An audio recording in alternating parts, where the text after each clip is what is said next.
फिर बीजेपी के मुंह में भी पानी आ रहा। कोई एक बोलवा कहते दीवाना दादरी कहते दादरी। बाबू ये हैदराबाद है,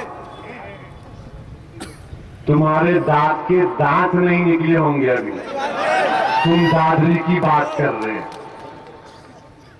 दादरी कहते दादरी। अरे 70-80 लोग घुस के एक मासूम को मारते, उसकी 75 साला मां को मारते, उसकी बेटी को मारते, बीवी को मारते, बेटे को मारते, 80 लोग मिलके 5 को मारते। कैसे मर्द है रे तुम लोग?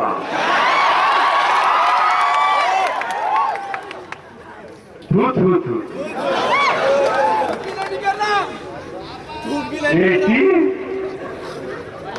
अगेंस्ट 5।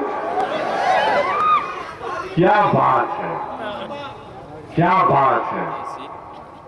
आप हमारे पास मत जाओ, कल उस्मानिया देख लो क्या होगा। गोश्त का नाम लेते ही कितना खुश हो रहे आप।